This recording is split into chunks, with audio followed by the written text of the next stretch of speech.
కనీసం మీరు పోషించాలి, పాత్రలో పోషించకుండా ప్యాలెస్ లో కూర్చొని వేస్తే మీకు ఛానల్ అట్ట పెట్టుకుని మీరు ఈ మాట విమర్శిస్తూ ఉంటే దాన్ని ఏమనాలి సార్? ప్రజలంతా కూడా ఆలోచిస్తున్నారు ఈ రోజు. ప్రజలంతా అన్ని వాస్తవాలు అర్థం. విజయ్ చర్చిద్దాం విజయ్ నాగార్జున గారు, అసలు ఏం జరుగుతుంది ఏపీలో? అసలు బాధితులు వాళ్ళు కుటుంబాలను కోల్పోయి వాళ్ళ ఆధారంగా ఉన్న పెద్ద దిక్కును కోల్పోయి వాళ్ళు బాధలు పడుతుంటే రాజకీయాలు, ఈ ట్రోల్స్లు, ఈ వీడియోలు ఇటువైపు తీసుకువెళ్తున్నారు. సార్ మొదట్లో మీరు చాలా చక్కగా చెప్పారు సార్. ఎందుకంటే ఇలాంటి సమయంలో మనం రాజకీయం చేయకూడదు. రాజకీయం చేయకుండా ఎవరైతే బాధితులు ఉన్నారో డెఫినెట్ గా ఆ బాధితులకి మనం అండగా ఉండాలి. ఎందుకంటే ఇది జనరల్ గా రెగ్యులర్ కోర్స్ లో వాళ్ళ ఆఫీసుకి వెళ్తాంటే అన్ఎక్స్పెక్టెడ్ గా జరిగిన సిచ్యువేషన్. ఎందుకంటే గతంలో కూడా మన ఎల్జీ పాలిమర్ చూస్తే వాళ్ళు సరిగ్గా ప్రాపర్ ప్రికాషన్స్ ఫాలో కాకపోవడం వల్ల లాక్డౌన్ లో కూడా అసలు ఓపెన్ చేయాల్సిన అవసరం లేకపోయినా నెసెసిటీ లాగా కానీ లాభాలు తగ్గుతున్నాయని చెప్పి వాళ్ళ దగ్గర కమిషన్ తీసుకొని ఎల్జీ పాలిమర్ విషయంలో ఎలాగైతే బలవంతంగా ఓపెన్ చేస్తే అప్పుడు అది యాక్సిడెంట్ అయింది. ఇది అలా అయింది కాదు సార్. రెగ్యులర్ గా జరుగుతున్న కోర్స్ ఆఫ్ బిజినెస్ లో అన్ఎక్స్పెక్టెడ్ గా ఎవరికి తెలియకుండా అక్కడ ఏదైతే లావా జలం ఉందో మరిగిందో అది పొంగిందని చెప్పి నారా లోకేష్ గారు కూడా చెప్పడం జరిగింది. దాంతో పాటు ప్రాపర్ రిపోర్ట్ అయితే డెఫినెట్ గా ఆ నిపుణుల కమిటీ వస్తుందంట. ఆ నిపుణుల కమిటీ వచ్చిన తర్వాత తేల్చిన తర్వాత అసలు ఎలా జరిగింది, ఏంటి, ఎవరి తప్పు, అక్కడ ఉన్న అభ్యర్థులు తప్ప, అసలు సైనికులు అక్కడ ఉన్న కార్మికులు సరిగ్గా చూసుకోలేదా లేదా మేనేజ్మెంట్ సరిగ్గా చేయలేదా అని చెప్పి మనకు అయితే రిపోర్ట్ వచ్చిందా. రిపోర్ట్ వచ్చిందాక మనం ఆచితూచి అడుగులు వేయాలి. బట్ ఈ మధ్య గ్యాప్ లో మనం రాజకీయం చేయడం కరెక్ట్ కాదు.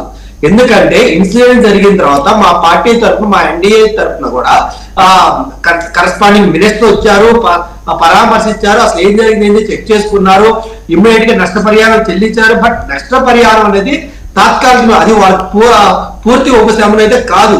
వాళ్ళ కుటుంబ సభ్యులతో కూడా ఈరోజు నారా లోకేష్ గారు కూర్చొని మేము అండగా ఉంటామని చెప్పారు. అండగా ఉంటుందని ఈ రోజు కార్యక్రమాలు అన్ని అవనేనమ్మా పెద్ద కర్మ సంథింగ్ ఏదైనా అయిన తర్వాత ఆ గ్యాప్ తర్వాత మనం కూర్చొని మీ ఫ్యామిలీని ఎలా చూసుకోవాలి, ఏంటి, ప్రభుత్వం ఎలా చూసుకుంటే మీకు బాగుంటది ఏంటి అని చెప్పి భరోసా ఇవ్వటం మనకు ఒక ఇది ఇచ్చింది సార్, ధైర్యాన్ని ఇచ్చింది. ఓ ఇలాగే ఉండాలి ప్రభుత్వం, ఈ టైంలో రాజకీయం చేయకూడదు, వాళ్ళ కుటుంబాలకి ఆదర్శంగా నిలబడాలి. ఎందుకంటే ఆ పక్కన కార్మిక నాయకులు కార్మిక నాయకులు ఎవరైనా చనిపోయినప్పుడు వెళ్ళినప్పుడు ఏం చేయాలి, బాధపడతా ఇలా జరిగింది సార్, ఇది సార్ అని చెప్పాల్సింది పోయి మాకు అది లేదు, ఆ ప్లాంట్కి ఇది లేదు, లేదా మీరు ప్రైవేటీకరణ చేస్తున్నారంట, జగన్మోహన్ రెడ్డి గారు ఉంటుంది అయ్యేది కాదు, జగన్మోహన్ రెడ్డి గారు ఆకారు మీ వల్ల అవుతుంది, ఇలాంటి మాటలు అక్కడ అవసరం లేదు. ఎవరు ఆపారు ఏంటి అనేది ఇంకో రోజు మనం డిబేట్ పెట్టుకోవచ్చు, లేదంటే ఇంకో రోజు జగన్మోహన్ రెడ్డి గారి ప్రెస్ మీట్ పెట్టి మాట్లాడవచ్చు, లేదా నారా లోకేష్ దగ్గరికి వాళ్ళు వెళ్ళి వినతి పత్రం ఇవ్వచ్చు, అన్ని తర్వాత చేసుకోవచ్చు. బట్ ఈ సమయంలో ఇలాంటి రాజకీయం చేయడం కరెక్ట్ కాదు సార్. ఎందుకు ఇలాంటి రాజకీయం చేస్తున్నారో మనం అర్థం చేసుకోవాలి, ఒక చెక్ చేసుకోవాలి. ఎందుకంటే వీళ్ళు ఇలాంటి మాటలు మాట్లాడుతుంటే నాకు గతంలో కూడా గుర్తొచ్చు సార్. రాజధాని రైతుల్లో నిన్న కాక మనం చూస్తే రాజధాని రైతు ఒక రైతు సార్ జగన్మోహన్ రెడ్డి గారి దగ్గరికి వెళ్ళి మా ఊర్లో నేను ఒక్క కుటుంబం మాత్రమే మీకు ఓటేసిద్ది అని చెప్పి నేను ల్యాండ్ ఇవ్వలేదని చెప్పి ప్రభుత్వం నా దగ్గర ల్యాండ్ బలవంతంగా తీసుకుందని చెప్పిన తర్వాత జగన్మోహన్ రెడ్డి గారు మాట విని ఇంకేను మారలే ఇంతే అని చెప్పి నెక్స్ట్ వచ్చి ల్యాండ్ ఇవ్వడం జరిగింది. అలాగే డిఎస్సి చూసాం.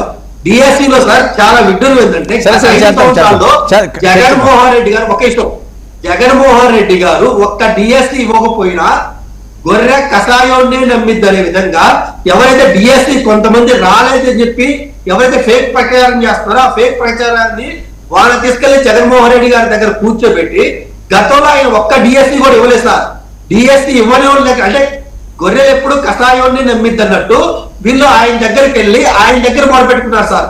అంటే చూడండి ప్రజలు ఇందాక మీరు అన్నారు ఒక మాట అనాలిసిస్ చేస్తా కూడా ఒకసారి గెలిచిన తర్వాత మీకు ఓటేయిన వాళ్ళు ఓటేసిన వాళ్ళు అందరూ మనోళ్ళే, అందరూ మన వాళ్ళే, ఇక్కడ రాజకీయం చేయకూడదు, తమిళనాడులో ఎలా ఉందో అలాగే మనం చేయాలని మీరు అన్నారు సార్.